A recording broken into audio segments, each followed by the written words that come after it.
Hello students, आप सभी का स्वागत है हमारे यूट्यूब चैनल जी मास्टर जी में।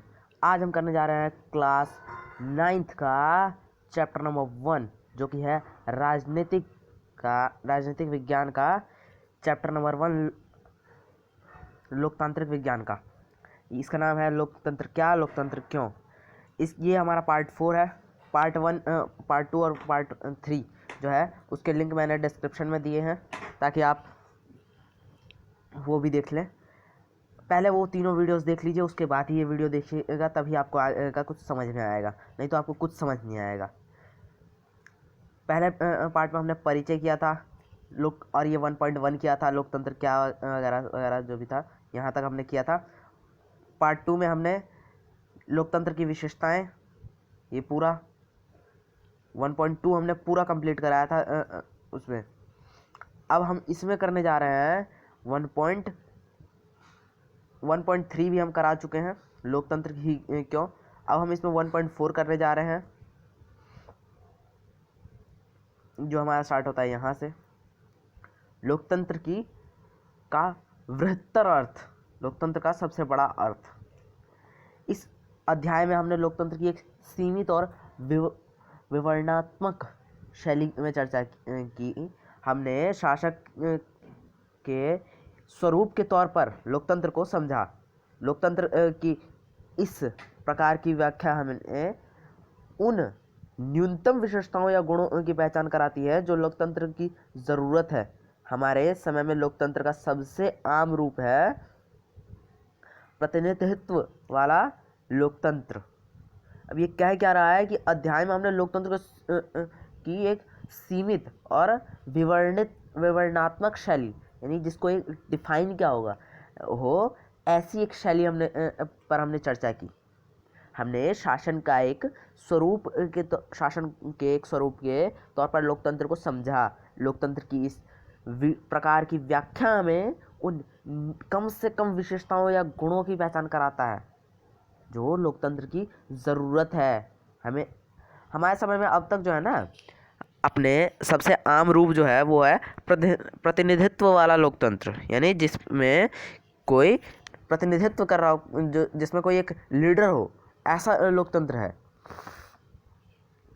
हम जिन देशों में लोकतंत्र होने की बात करते हैं, वहाँ सभी लोग शासन नहीं चलाते। सभी लोगों की तरफ से बहुमत को फैसले लेने का अधिकार होता है। सभी को ये अधिकार होता है कि वो बहुमत का फैसला ले सके।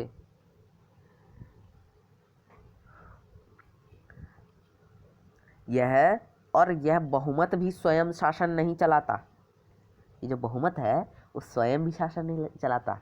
बहुमत का शासन भी चुने हुए प्रतिनिधियों के माध्यम से होता है। यानी जिन्होंने बहुमत प्राप्त किया है ना, उनमें से किसी एक प्रतिनिधि को चुना जाएगा और उसके माध्यम से सरकार चलाई जाएगी। यह ज़रूरी हो जाता है, क्योंकि आधुनिक लोकतंत्र शासन व्यवस्था में इतने अधिक लोग होते हैं कि हर बात के लिए सबको साथ बैठना, सामूहिक फैसला कर पाना संभव ही नहीं होता है कि नहीं। अगर ये संभव हो तो हर नागरिक के पास हर फैसले में भाग लेने का समय, इच्छा या योग्यता और कौशल नहीं होता। अगर उनके पास टाइम है, इतना सब कुछ है अभी, तो भी उनके पास है ना, इसकी इच्छा नहीं होगी, या फिर योग्यता नहीं होगी, या फिर उसके पास इसको फैसले लेने की उसके पास एक जो तरीका होता है, वो कौशल जो होता है, वो नहीं होगा।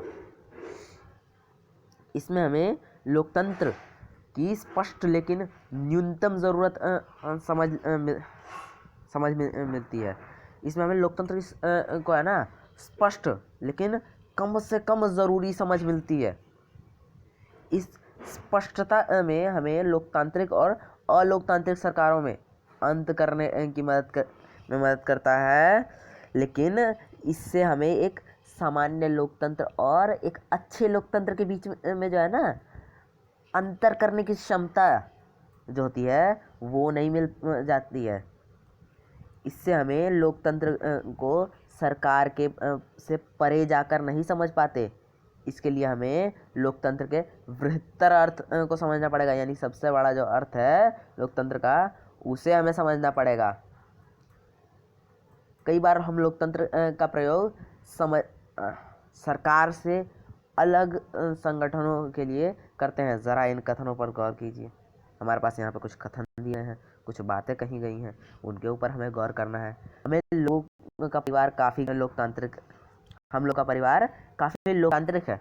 जब हम फैसले करना होता है तो हम सभी साथ बैठकर आपसी सहमति से फैसले लेते हैं। फैसले में मेरे विचारों का भी उतना ही महत्व होता है जितना मेरे पिताजी के विचार का होता है कि नहीं।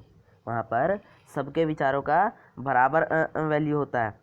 अब ऐसा किसी किसी चीज़ में होता है बेशक कि आपने बोला कि पापा ऐसा नहीं होना चाहिए, ऐसा होना चाहिए, पापा को आया गुस्सा, आपको दिया पेल, हो गया बात खत्म, आपकी कोई वैल्यू नहीं रही। अब वो है ना, ज़्यादातर पढ़ाई के मामलों में होता, समझ गए।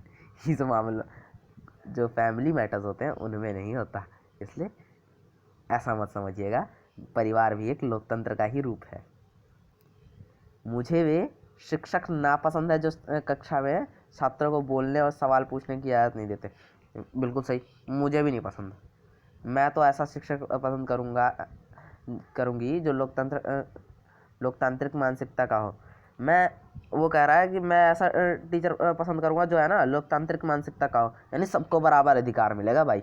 ऐसा नहीं है कि उसको 5 क्वेश्चन पूछने का अधिकार है तो उसको एक ही क्वेश्चन पूछने का अधिकार है। सबको 5-5 क्वेश्चन पूछने का अधिकार होगा, या फिर सबको एक कुछ नहीं पूछने का अधिकार होगा। लेकिन ये कुछ नहीं पूछने वाला तानाशाही हो जाता है, समझ गए।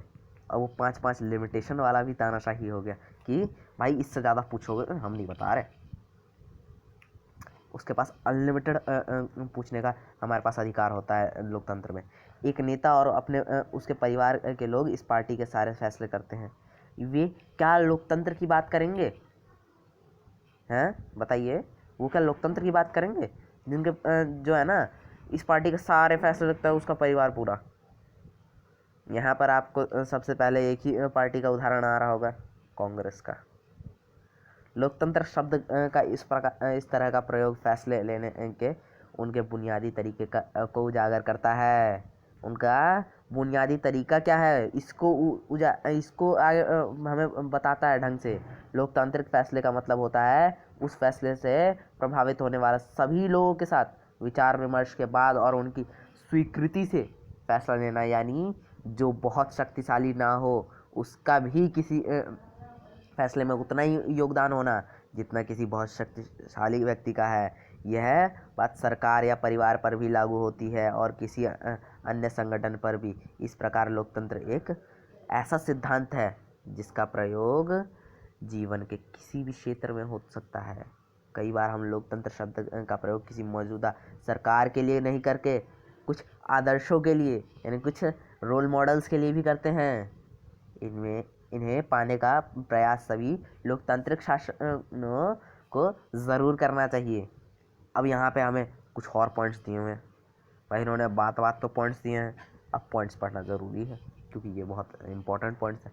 इस देश में वास्तविक लोकतंत्र तभी आएगा जब किसी को भी भूखे पेट सोना नहीं पड़ेगा।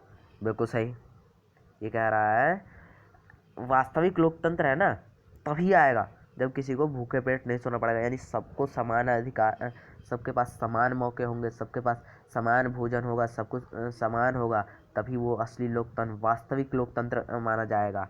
लोकतंत्र में प्रत्येक नागरिक का फैसला लेना में समान भूमिका निभानी चाहिए। इसके लिए वोट के समान अधिकार भर की ज़रूरत नहीं, बल्कि हमें हर नागरिक को इसके लिए सूचना की समान उपलब्धता, बुनियादी शिक्षा, बुनियादी संसाधन और पक्की निष्ठा होनी चाहिए। यानी ईमानदारी से वो जो भी फैसला ले रहा है ईमानदारी से ले, उसके पास बुनियादी शिक्षा उपलब्ध हो, समान चीज़ें, समान बराबरी उपलब्ध हो, बुनियादी चीज़ें उपलब्ध हो, तभी वो हमारा जो है समान रूप से फैसला ले पाएंगे सभी लोग। अगर हम इन आदर्श पैमानों के आधार पर आज की शासन व्यवस्था को परखें तो लगेगा कि दुनिया में कहीं भी लोकतंत्र नहीं है। फिर भी आदर्श के रूप में लोकतंत्र को हमारी समझदारी हमें बार बार यह याद दिलाती है कि हम लोकतंत्र को इतना महत्व क्यों देते हैं। इसे हमें मौजूदा लोकतंत्र व्यवस्था को परखने और उनकी कमजोरियों को पहचान करने की ज़रूरत है, और उसमें ये मदद करता है। इससे हमें न्यूनतम या काम चलाऊ लोकतंत्र और अच्छे लोकतंत्र के बीच का अंतर समझने में मदद मिलती है। इस किताब में हमने लोकतंत्र की व्यापक अवधारणा पर ज़्यादा बातें नहीं की है। हमने सिर्फ शासन की एक तरीके के रूप में लोकतंत्र के कुछ बुनियादी संस्थागत स्वरूपों की चर्चा की है। अगले साल आप लोकतांत्रिक समाज और अपने लोकतंत्र के मूल्यांकन के तरीकों के बारे में और ज़्यादा बातें जानेंगे। इस समय हमें सिर्फ इतना याद कर लेना ज़रूरी है कि लोकतंत्र जीवन के अनेक पहलुओं में प्रासंगिक है। यानी लोकतंत्र जो है वो हमारे जीवन के बहुत से अलग अलग प्रसंग, बहुत से अलग अलग कार्यों में सम्मिलित होता है, और लोकतंत्र कई रूप ग्रहण कर सकता है। समानता के अधिकार पर चर्चा और विचार विमर्श की बुनियादी सिद्धांत को माना जाए, है कि नहीं। तो लोकतांत्रिक ढंग का फैसला भी कई तरह का हो सकता है। आज की दुनिया में लोकतांत्रिक शासन व्यवस्था का सबसे आम रूप है लोगों द्वारा चुने गए प्रतिनिधियों के माध्यम से शासन चलाना, है कि नहीं। हमने अभी थोड़ी देर पहले पढ़ा था।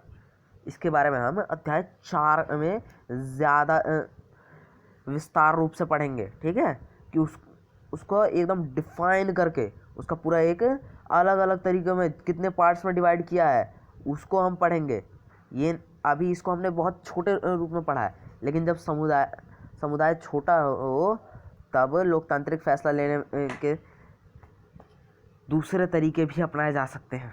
अगर समुदाय कुछ छोटा हो तो उसमें अलग अलग तरीके भी अपनाए जा सकते हैं। फिर तो सभी लोग साथ बैठकर सीधे वही फैसला कर सकते हैं। किसी गांव की ग्राम सभा, है कि नहीं, पंचायत में होता है कि नहीं। क्या आप लोकतांत्रिक फैसले लेने के कुछ और तरीकों की कल्पना कर सकते हैं? सोचिए, कर सकते हैं कल्पना? कर सकते हैं तो करिए।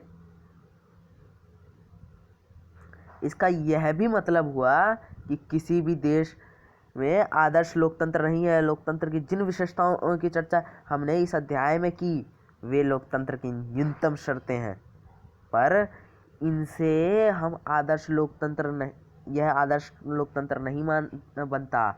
यह एक आदर्श लोकतंत्र में निर्णय लेने की प्रक्रिया लोकतांत्रिक होनी चाहिए। यहाँ एक आदर्श लोकतंत्र में निर्णय लेने का जो तरीका है ना, वो भी लोकतांत्रिक होना चाहिए। हर लोकतंत्र को इस आदर्श को पाने का प्रयास करना चाहिए। यह स्थिति एक बार में और एक साथ सभी के लिए हासिल नहीं की जा सकती। इसके लिए लोकतांत्रिक फैसले लेने की प्रक्रिया को बचाए रखने और मजबूत करते जाने की आवश्यकता होती है। नागरिक के तौर पर हम जो भी काम करते हैं वह भी हमारे देश में लोकतंत्र को अच्छा या ख़राब बनाने में मदद करता है। यह लोकतंत्र की ताकत है कि यह कमज़ोरी भी है। देश का भविष्य शासकों के कामकाज से भी ज़्यादा नागरिकों के कामकाज पर निर्भर करता है। देश का भविष्य जो है वो शासकों के कामकाज से ज़्यादा वहाँ के देशवासियों के कामकाज पर निर्भर करता है। यह चीज़ लोकतंत्र को अन्य शासन व्यवस्थाओं से अलग करती है।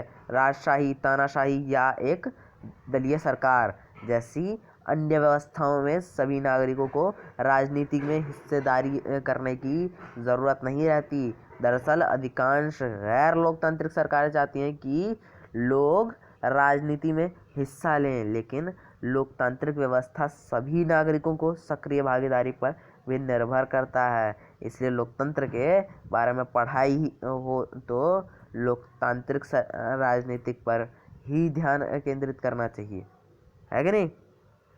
अब खुद करें, खुद सीखें। ये खुद हम भी कहेंगे खुद ही करें और खुद ही सीखें।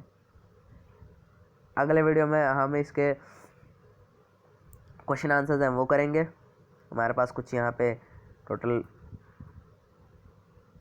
हमारे पास टोटल क्वेश्चन हैं यहाँ पे 10 क्वेश्चन हैं यहाँ पे हमारे पास टोटल। अगर आपको हमारी वीडियो पसंद आए तो हमारे वीडियो को लाइक कीजिएगा, अपने फ्रेंड्स के साथ शेयर कीजिएगा और सब्सक्राइब ज़रूर कर लीजिएगा ताकि हमारी नई नई वीडियोज़ की नोटिफिकेशन आपको सबसे पहले मिले। Thanks for watching this video.